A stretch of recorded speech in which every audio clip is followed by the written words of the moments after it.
Hi, everyone. Thank you so much for joining Civitas Networks for Health for one of our member-led webinars presented by InterSystems. We're going to give this just a moment before we go ahead and get started. I want to let a few others join us.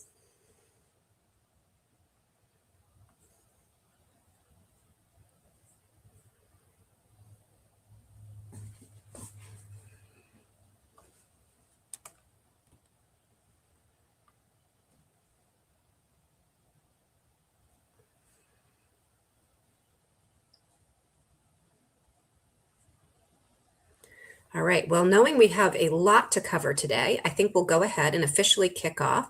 So thank you so much for joining Civitas Networks for Health in partnership with InterSystems. InterSystems is a Civitas member, and they also are an important partner throughout the entire year, as well as our platinum sponsors at the annual conference. Today, they're going to be talking specifically about rural health and building the foundation for lasting change. They've set up a fireside chat to be able to talk more specifically about how states can leverage the rural health investments to both build for the future and build in sustainability planning. So with that, we're going to go through a few Civitas updates. And just a reminder that this is a webinar. So that means that you're automatically muted, your video is not displaying. But we do hope that you'll engage with our presenters. And so if you have a question, you can use the Q&A function on the right side of the taskbar. And then we won't have AI note takers in today's meeting. This is being recorded, and then we plan to share the recording after today's events. If you have any questions, we hope that you'll reach out to us at contact@civitasforhealth.org. Right. And knowing that we may have a few people on today who are not Civitas members, I wanted to take a moment just to say hi and introduce myself. I'm Jolie Rizzo. I'm the CEO of Civitas Networks for Health. Civitas, if you're not as familiar, is both a mission and member-driven organization. We currently represent about 150 organizations across the country, and our members are a combination of health information exchanges, community information exchanges, all payer claims databases, and other health data repositories. We have quality improvement organizations, regional health improvement collaboratives, as well as strategic business and technology members. Our members very much are in sort of support for communities, helping them with implementation, evaluation, and sustainability planning. So today's conversation very much fits. Our members work directly with the people in their communities. They're working with payers and Medicaid and public health. They're supporting the delivery system, working directly with providers and other healthcare workers.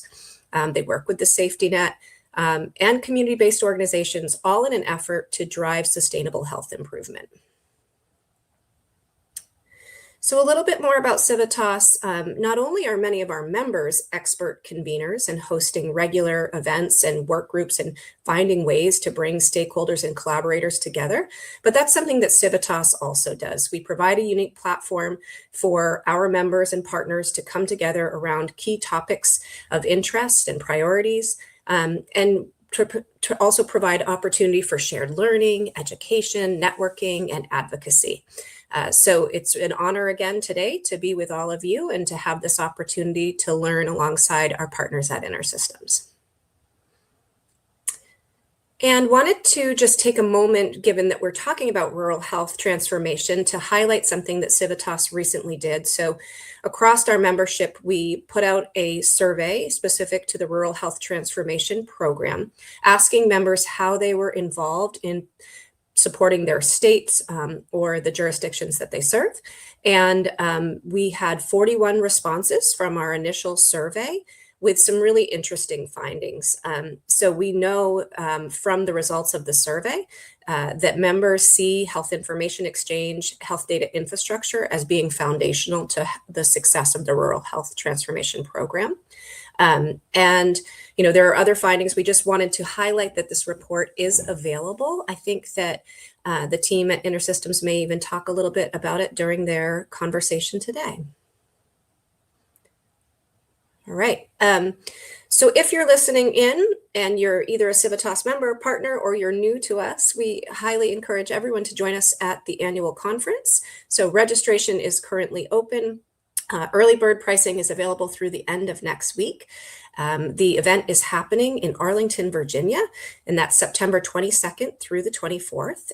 We have both discounted hotel and flight options available. We do also still have some sponsorship opportunities if you're interested in getting involved. But it's really a wonderful time for the Civitas community to come together over the course of 3 days for meaningful sessions, hallway conversations, and building new connections. This year at the event, we will have our third annual Community Excellence Awards. This is where Civitas members are able to submit nominations to highlight important and inspiring work that's happening in the communities you serve. And we hope that we see some additional nominations. So if you know of somebody or an organization doing great work, please don't hesitate to nominate them. And those are due by August 31st. And then we very soon are going to be kicking off our pre-conference sessions, which is a way to sort of build momentum going into the event, much like we're doing today.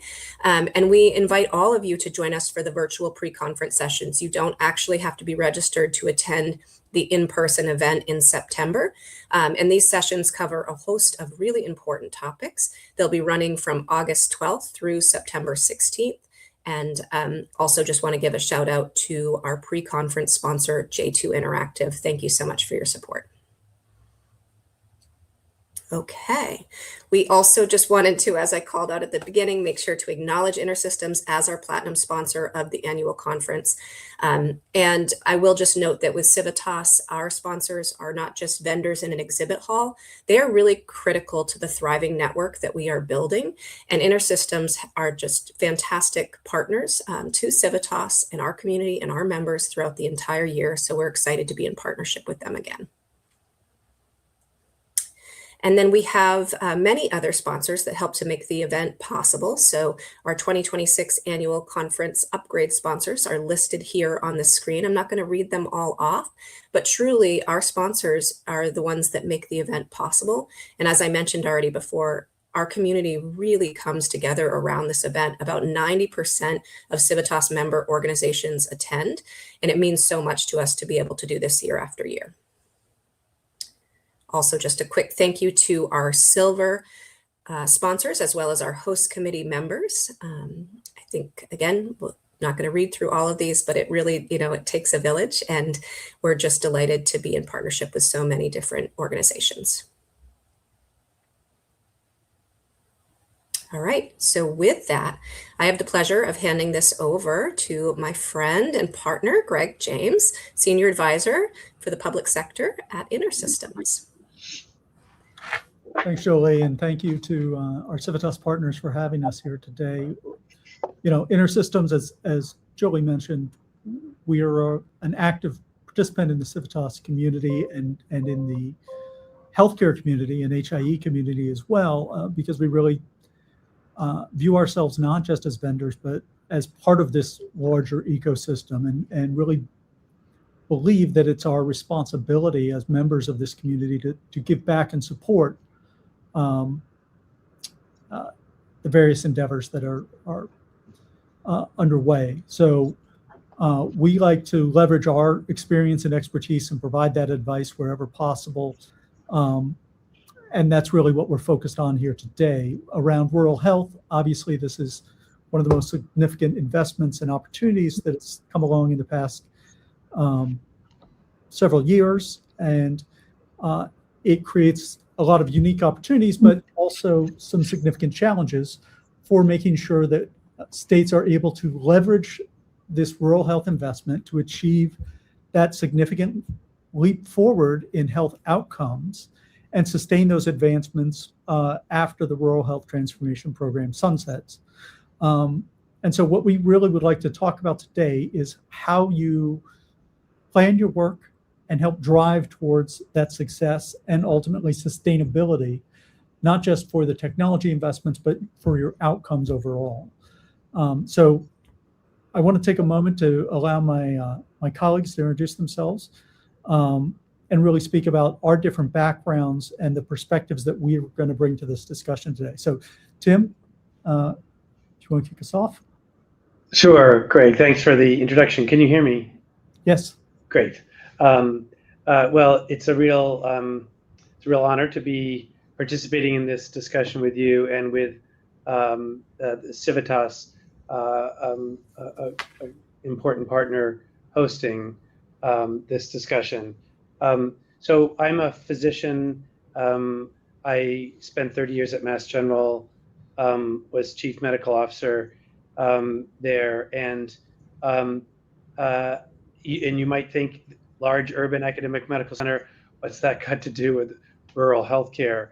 It's a reasonable question. We did actually have several hospitals in the network that are critical access hospitals. So we were both large urban center, but also managing critical access hospitals in objectively definable rural areas. But I would say the bigger part of my experience was as the National Director of Transformation at the NHS in England. And here, a significant fraction of the healthcare delivered to that country, just as it is in this country, is contending with the additional challenges of delivering healthcare in rural settings. And as the National Director of Transformation, the information flow, the infrastructure, and the workforce issues associated with rural healthcare are, in all three of those categories, more complicated in a rural setting. And I got to see that firsthand as I weekly visited different rural providers in England. So that's, Greg. I'm maybe in a minute that'll just be the introduction, and then in a minute I'll talk a little bit about the macro trends that I think we're going to get into. Yeah, absolutely, Tim. And Kirk, if you can give us a little bit about your background and the perspective that you're bringing to this discussion. Sure. Can you hear me well? Yes. All right, excellent. Thank you. So always thankful and appreciative of the time that we get with Civitas. They've been a gracious partner to us for years and years. And we appreciate the opportunity to speak with everybody on today's call. So my professional focus is on applied approaches. And I focus primarily on two areas. The first is the intersection of technology and data. And the second is around applied measurement and evaluation. So you'll hear me talk about those types of things today, being complementary to what Dr. Ferris has to say, and in line with some of the things Greg's going to bring to the table. So that's enough about me, Greg. Great. And just a little bit of background about myself. I'm Greg James, but prior to joining InterSystems, I have about 12 years of experience working in state government, and most of my career has been in and around government. But most significantly, immediately before joining InterSystems, I spent 8 years at the Maryland Department of Human Services as Deputy Secretary and Acting Secretary there, where I spearheaded a initiative, $500 million initiative to replace all of our major IT systems with new state-of-the-art cloud-based technology, and really navigated the procurement as well as the intergovernmental relationships and the internal challenges with that. So what hopefully you're seeing here is you've got someone who brings the operational and clinical background, someone who understands how you can leverage technology to measure your outcomes and apply your data. And then from my perspective, someone who has been there and understands the challenges of operating these programs and what you need to be successful from an administrative aspect of this. And so jumping into the substance here, really, since the ACA and high tech, there's been a real recognition that data connections and interoperability are essential for healthcare and modern healthcare. And those same themes seem to be surfacing again in rural health. In rural health, we're really dealing with, I think, a fragmented system of care. I think that's one of the major challenges. And folks tend to think of that fragmentation in rural environments as really about physical terms, right? There's huge distances to get to hospitals and the providers are in different places. But the same is also really true in data, right? That the challenge in rural environments is that a lot of folks don't have, a lot of those systems and providers and facilities don't have the same level of data interoperability and connection and functionality that comes with that you see in urban and suburban environments. So while we can't change the geography of Mississippi or Michigan or Montana to make facilities closer to patients, we can do a better job of connecting that data. And that's really, I think, one of the major themes that came out. And there seems to be a really broad agreement that that's a major focus and need in the rural health transformation.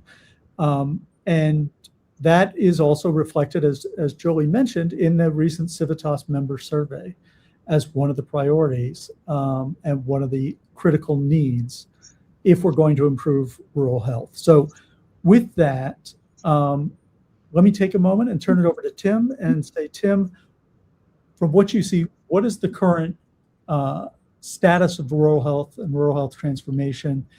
And what do you think needs to be the major focuses as we move forward? So Greg, as you said, I think you highlighted the key elements really well. And I might just dive one level deeper into this. You said fragmented. I will use the term disintegrated, and that is, sometimes we understand something by what it's not. So urban and suburban centers, the populations in the United States are now largely 80% covered by health systems. These health systems, integrated delivery systems, they're called, are more or less integrated, but certainly much more integrated than what exists in rural America, despite the fact that a large fraction of America lives in rural America. So let's do that contrast. So an integrated delivery system has often, and certainly moving in this direction, single electronic health records. They have data that allows them to collect data repositories that allow them to collect and understand what's going on within that system in real time. They've got their mental health services connected to their medical services, and in many instances often have social care services connected in. So literally everyone is on the same page. Let's contrast that with what's going on. So instead of a few large employers with a single HR system, electronic health record system, which you can then integrate, these are largely solo practices, small group practices. The social care services, it might be a single practice social worker who is just delivering care for a region, and she doesn't have an IT department, right? She doesn't have a budget that can afford to connect into a national network. And that is the case for a very large percentage of rural America. So I think of the rural health transformation from a data and digital infrastructure to bringing resources to the parts of the healthcare infrastructure in the United States that really lack in any kind of budget to do these essential tasks. And then let me just finish by saying what are these essential tasks? This is not complicated stuff. This is a referral. But a referral in an integrated delivery system is literally 2 clicks. A referral in a rural place can be multiple phone calls and lots of back and forth. Having the digital, being part of a integrated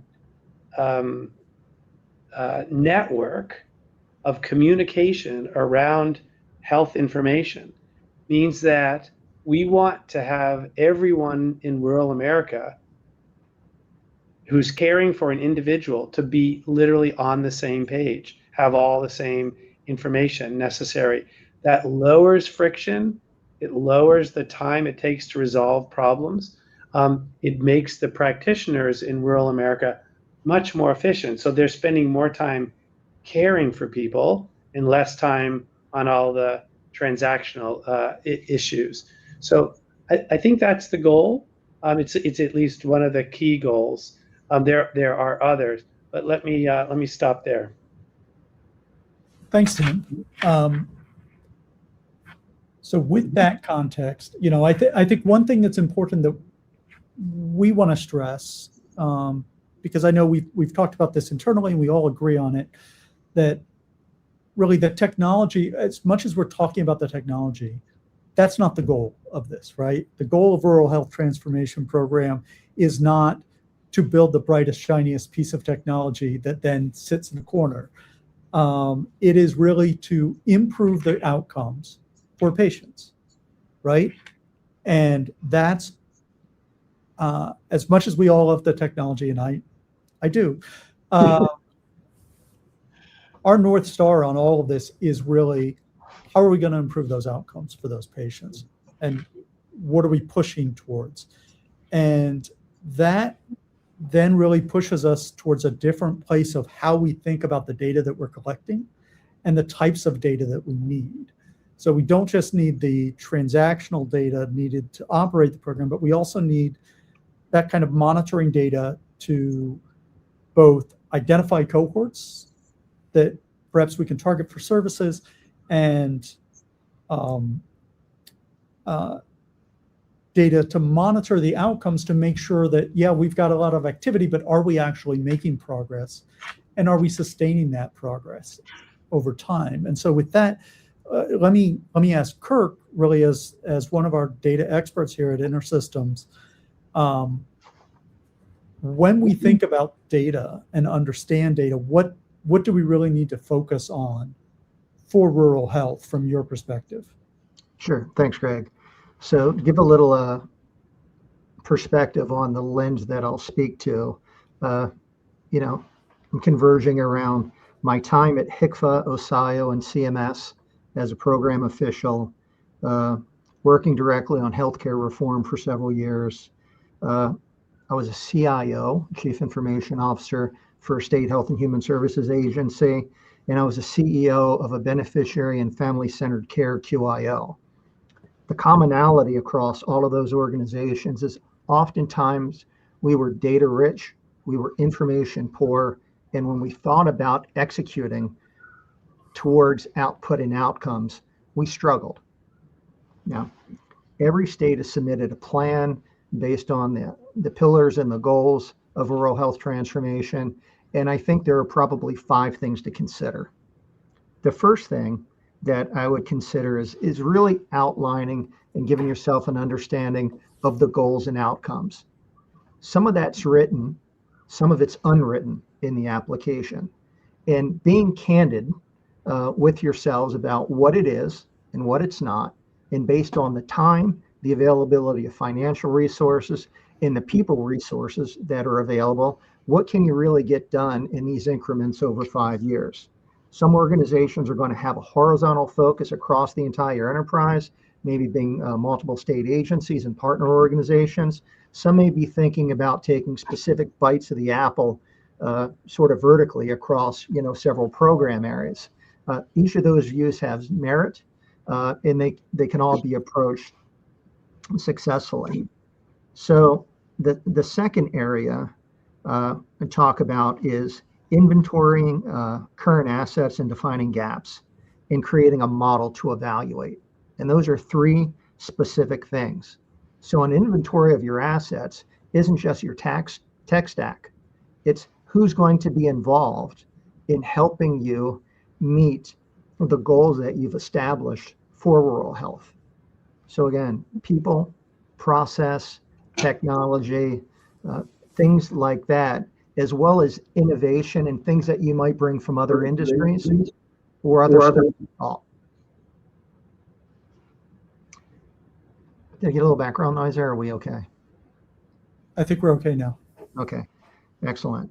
So defining the gaps sort of fall in those themes as well. You know, what are the people gaps that we need, or the levels of expertise to go across? What are the technology things? And I don't want to think about technology as just operating this big machine in the background. It also includes the tools that you're going to use to measure and evaluate, right, the program goals. So you would think about that oftentimes around things that you might use to visualize content. It might also include portal technology and things like that. So the model to evaluate is the third area. And you're going to evaluate based on lots of different types of things. There's the compliance with the grant. There's population health types of things. There's technology consideration. There are financial considerations. And then there's scale considerations to think about. So that ties into the third area that I'd want folks to think about, which are what are the tools that you need? And the tools that you're going to need fall into a couple of different lines. One is for analysis, measurement, and visualization. One might be, another area, integration, processing, and access. So integrating data points together, processing the data so that it can be served up for different purposes, whether it's measurement and evaluation, or if you're thinking about using anything that might be AI related, how you might be able to use that content to support virtual assistants, or how you might think of that from an agent perspective, right? And that adds a separate level of complication in considering. And then access, you might think about that sort of like portals and other types of things that people may use on the outside to try to access things inside. Depending on your goals, that may be part of your assets as well, right? So all of those things tie into scale. And we think about scale as once you have those capabilities in place, how do you build them not just for now, but for the future? And then how do you maintain and assure things like cost, capability, and expertise so that that investment that's being made now and over the next 5 years is sustainable over certain points of time? So the fourth consideration, I think, is who's going to help you get there? Now, you've got human assets already within your agencies and across the state. Maybe they haven't been fully defined and you haven't put the band together yet to think about that from your internal teams. You may have partner organizations like health information exchangers or quality improvement networks, other organizations or associations that may be part of this, right? Community folks. But you also might need expertise from the outside. And that expertise might help you plan and thoughtfully consider and maybe even measure and evaluate the overall progress. Or that expertise might help you build things. And when you build, you might think of the technology side of the house, but you might think of the business side of the house too, again, around sustainability and scale. You know, the fifth thing that I would consider is measurement and evaluation. So I'm a measurement and evaluation nerd. And when I think about measuring and evaluating stuff, I think about compliance, outputs, outcomes, and impact. And then how you can verify that the results you're getting from the various integration points in the various systems come together in a thoughtful and trusted and verifiable way so that you can apply that data to do certain things. Dr. Ferris talked about some things that you might want to do on the programmatic side. There are certain compliance things and financial things that you need to be able to think about and do. And then there's this other program related stuff in finance that needs to come into play that all tie into weaving this all together. And I think that the intersection, Greg, of technology and sort of the overall program area and the data. That's sort of my point of view on those types of things. So I'll turn it back over to you. Great. So, and I'm going to pick up where you left off there, Kirk, and really focus on sustainability, right? So that was identified as the top concern in the Civitas member survey around rural health, right? Is we're going to build this, will we be able to maintain it?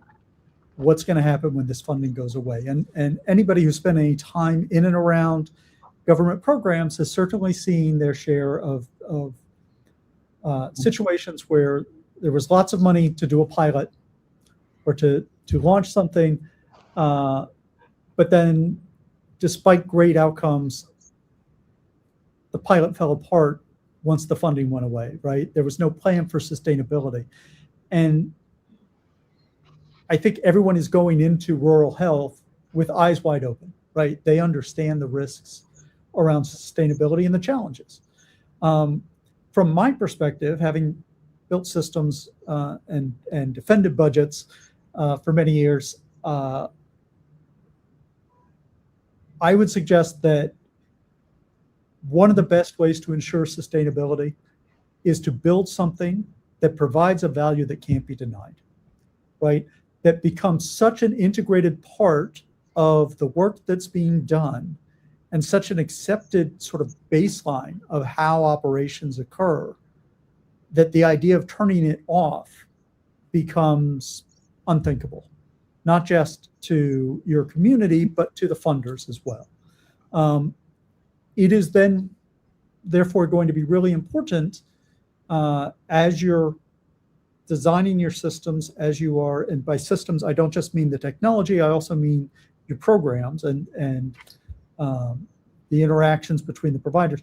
But as you design those, you're also thinking about what is the technology, the data that I'm going to leverage to demonstrate the return on investment and to demonstrate the connection points that are occurring today. And how am I going to pull that together to demonstrate to funders, whether that's the federal government, the state government, the community partners that you work with, the provider community, whomever that is, the payer community, whoever those potential funders are, how are you going to demonstrate that value? So another great way of trying to insulate yourself from that cliff and to build sustainability is to try and design a system where the tools can be used for as many different things as possible, right? That's another way of building value. So you're not building rifle shot solutions, you're building, or single purpose solutions, you're building a tool set, a portfolio, if you will, of tools that can be used for multiple purposes, multiple initiatives, multiple programs, whether that's a patient index or patient access, that interconnection and interoperability, longitudinal health records, whatever those tools are, right?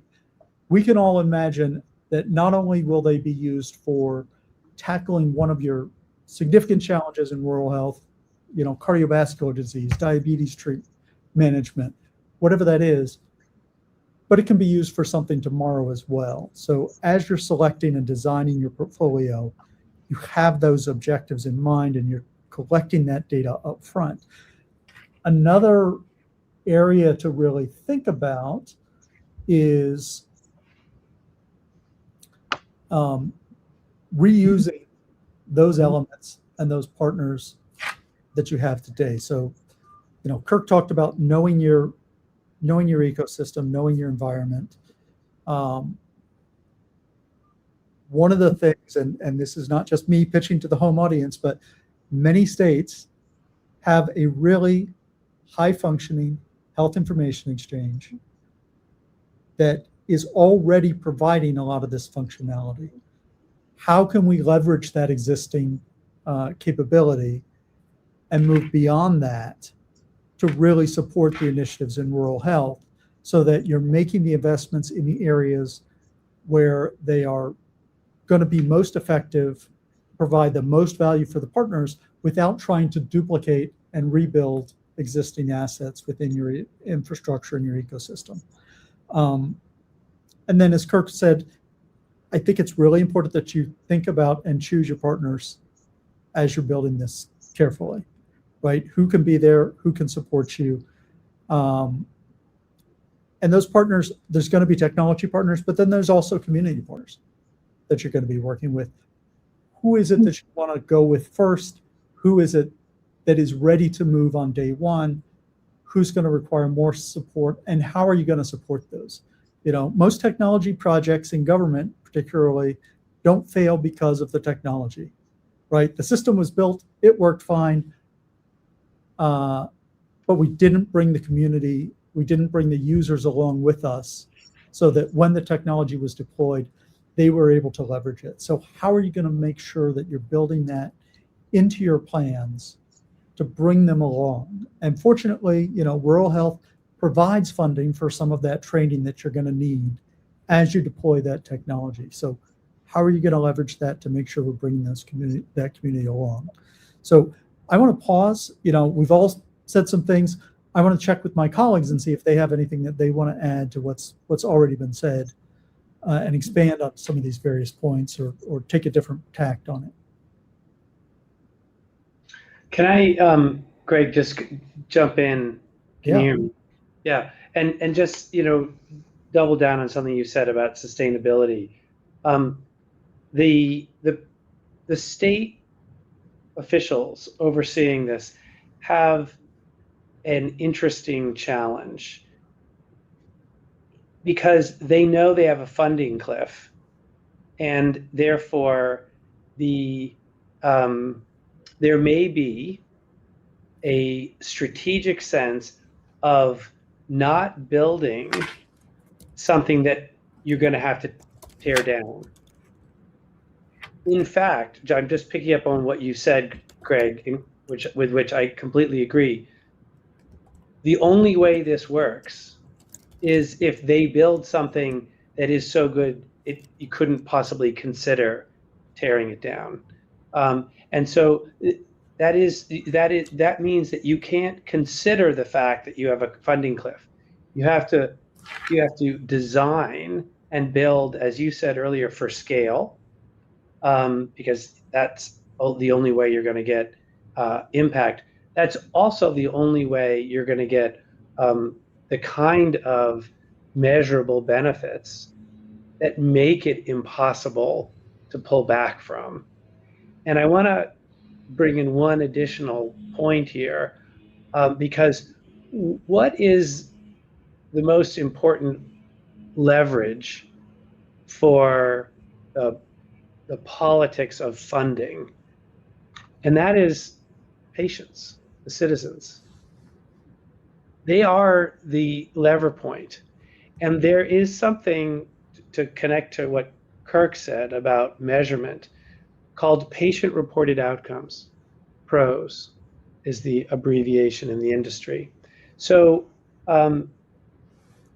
if I were building this system in a state, I would be really focused on an automated method of collecting patient-reported outcomes on some critical, like, did these programs make my life easier, and measure that over time. It is not that expensive to measure this kind of thing these days. Everyone's got a cell phone. We've got all the phone numbers. You can measure patient-reported outcomes. And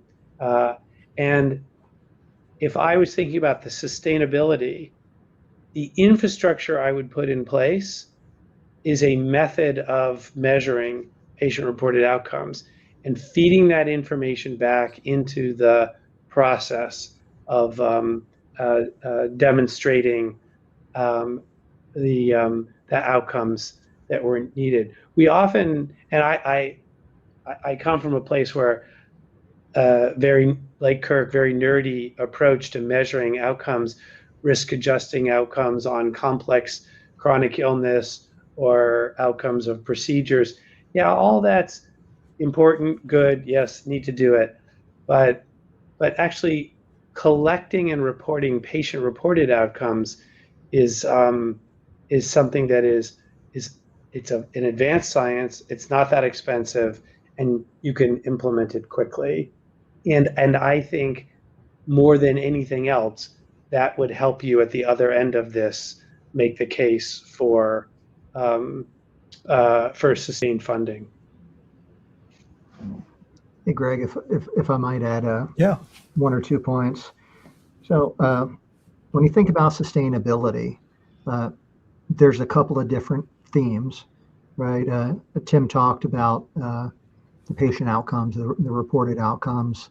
There's the 5-year funding of this program, and there's an acknowledgement that there's going to be a lot less money coming through programs like Medicaid and other things like this. And what's being designed now to help fill in some of those functional gaps that may come with a lower amount of funding, and what kind of innovation is going to be put in place to try to help both minimize some of those funding challenge, but also accelerate capability.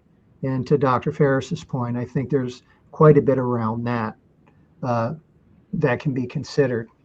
When I think about sustainability, being a former Govy myself for a period of time, I think about some of the sustainability models that might be in place, and also the funding streams. And as I would think about a overall sustainability strategy, and I was identifying the partner organizations in my ecosystem, I might be asking questions about cost allocation methodologies, right? I might be thinking about how I might be able to attach some of these activities to other long-term funding streams, how I might get those approved by, other state agencies or the federal government. And Tim earlier on brought a point up about some of the social care types of things that come in place. And if you open up the aperture around social care, that primarily includes human services related things. And I think there's an opportunity when you include that kind of content and that kind of data. The first thing you get is a better view of what's going on with that patient and all the things that may be necessary to help get the positive outcomes that Tim's talking about. This second thing it does tactically, I think, is open up for some additional funding sources. It might come either from community grants and things like that, but also on the federal side with the various human services programs that might be funding separately.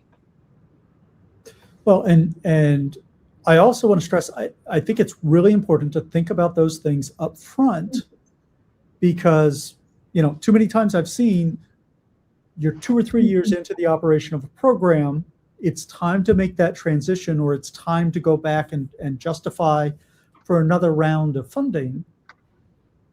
And your data design didn't capture the really critical information that you needed for, say, cost allocation or to demonstrate the results, right? So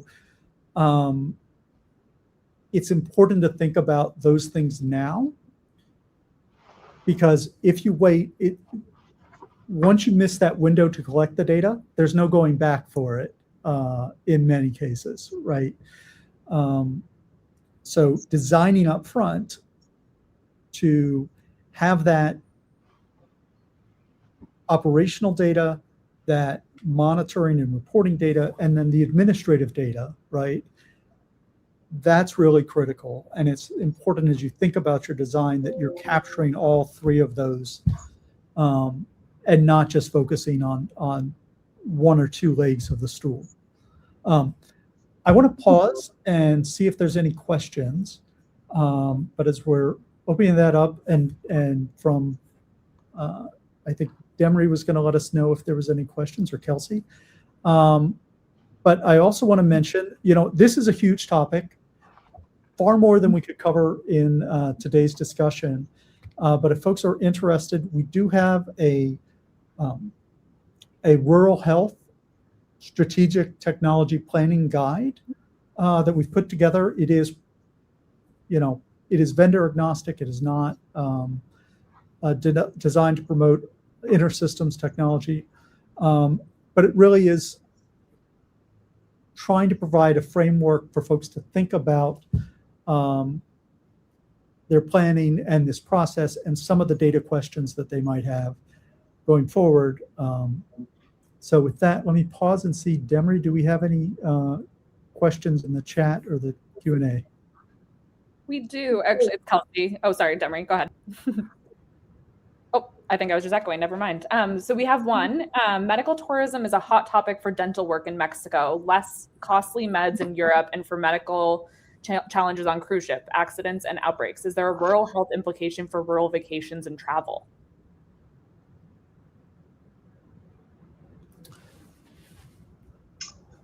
It's Yeah, interesting.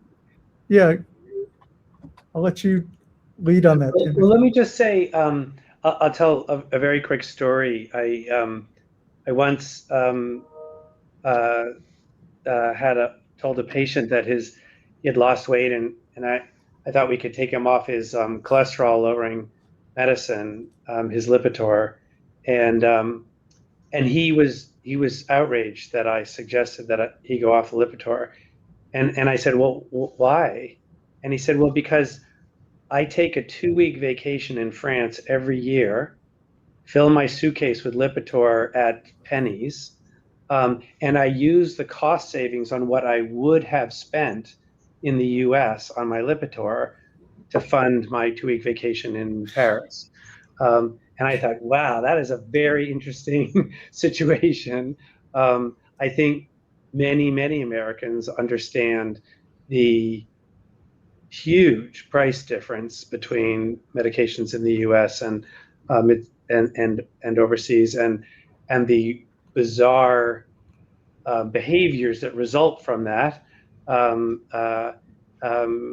so, but I'll just say, I don't see a connection between what I would think of in the rural health space as, new models of care, telemedicine, home hospitalization, home monitoring, digital front door, interoperability, and the workforce issues that Greg and Kirk have talked about, and medical tourism.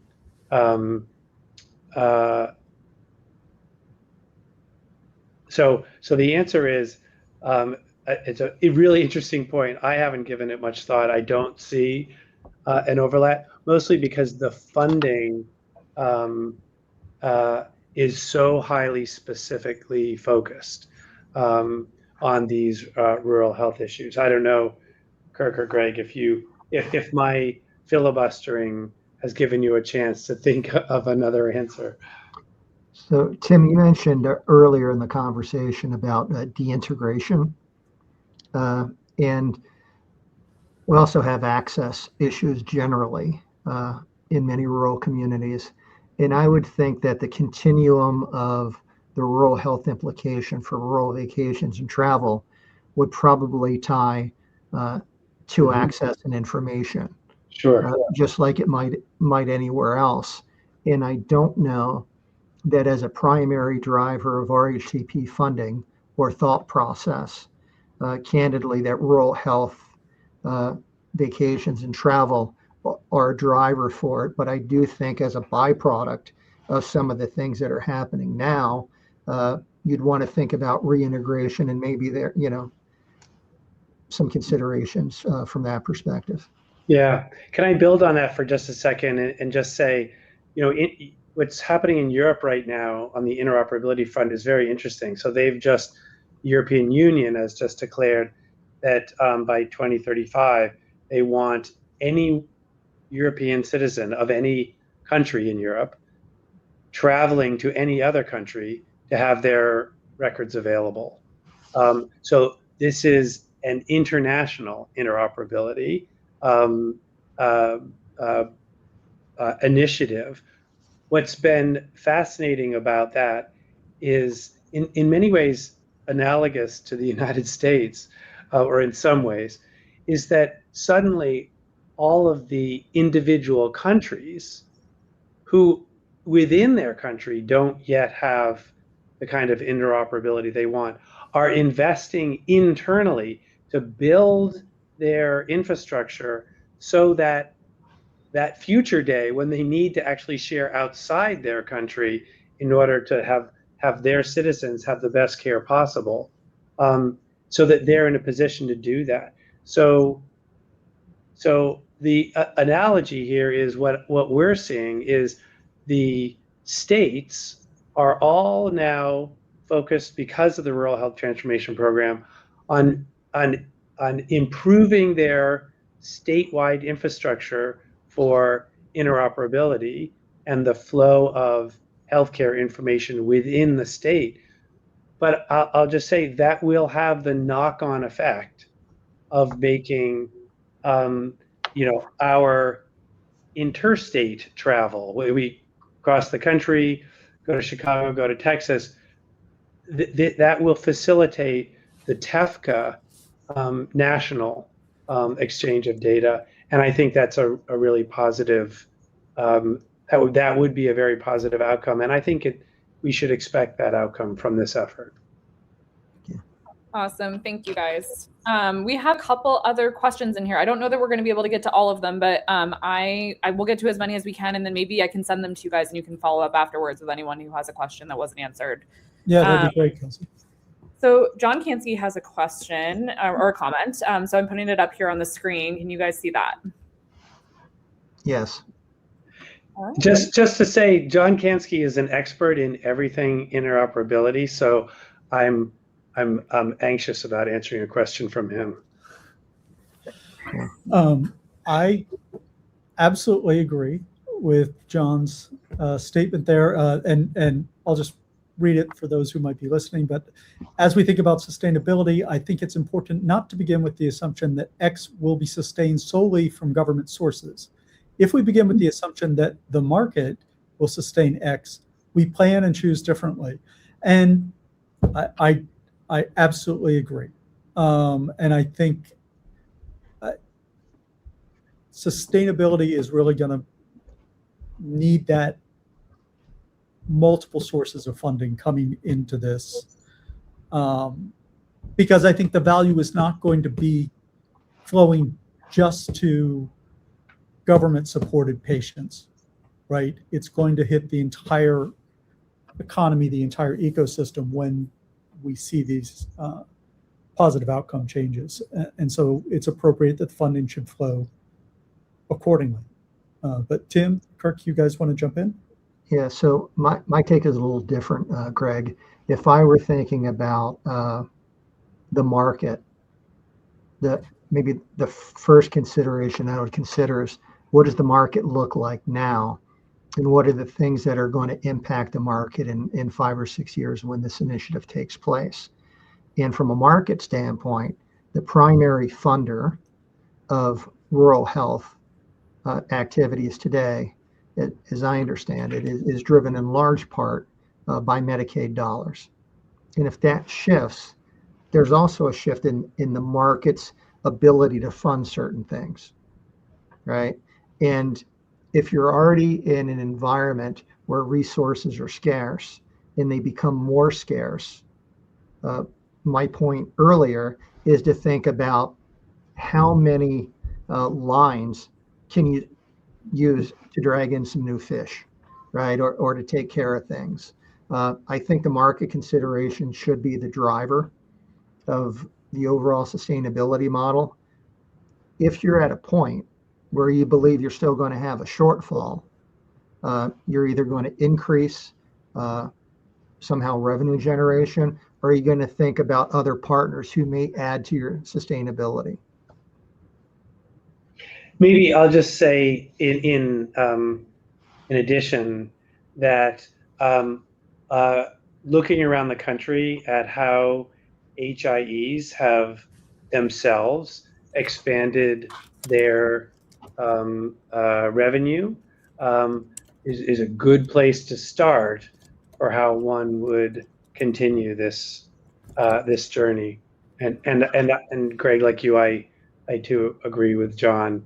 I don't think you could call that a hedging strategy. I think you would call that an offensive strategy. Yeah, well, and I do think, circling back to Kirk's point, the market is going to have to be part of this solution, but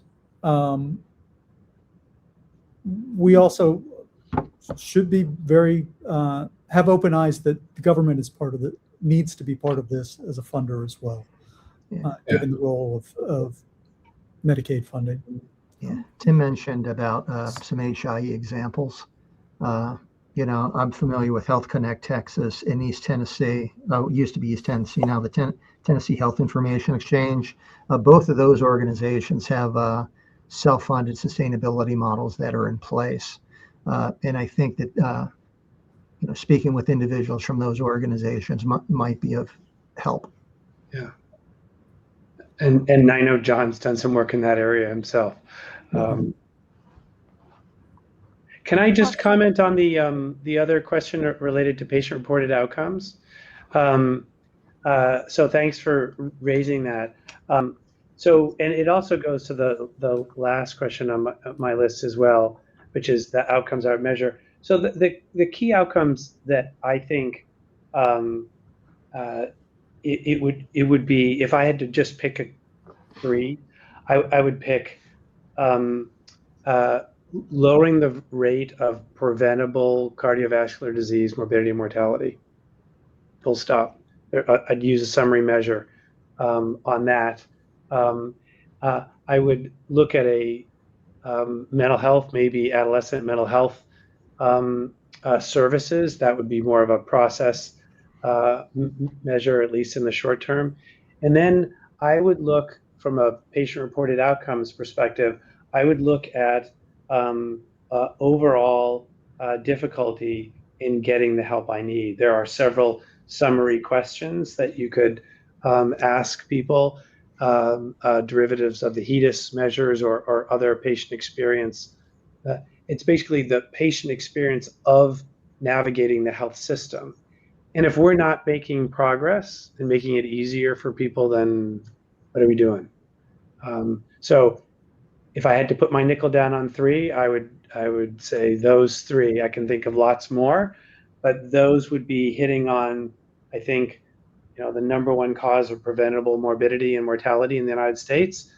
One of the principal concerns of all of us, which is the growing mental health problems, particularly among adolescents, where there is the biggest gap between the need for care and the supply of available care, and the experience of patients navigating the healthcare system.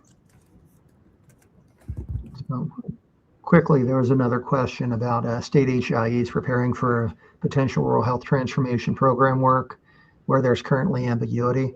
So when I think about that in relation to data and context, there's going to be some ambiguity because many states are working through these kind of programmatic sort of points of view right now. And you're not going to have a fully fleshed out set of measurement criteria or evaluation criteria on day one.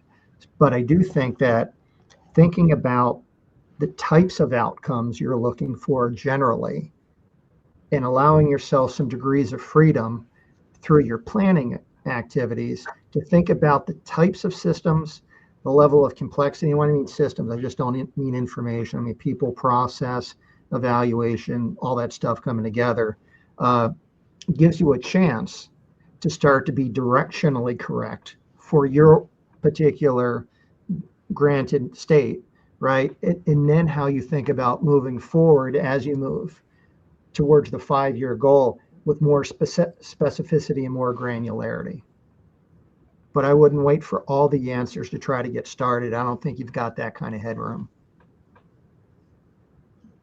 Awesome, thank you guys. I'll follow up with the additional questions that are in the chat just so you can follow up with other folks who may have questions for you. But thank you so much. Thank you for having us. Yeah, thank you. It was a pleasure. Yeah, appreciate it. Thanks again to Greg, Kirk, Tim. Appreciate all of you for the great discussion here today. And we will be sending out the recording and some additional slides so attendees can look back on this conversation. And if you want to hear more from the InterSystems team and continue discussion RHTP. There will be several relevant sessions at the Civitas conference in September, so I encourage you all to register before early bird pricing ends next week. So thanks again for joining, everyone. Have a good rest of your afternoon.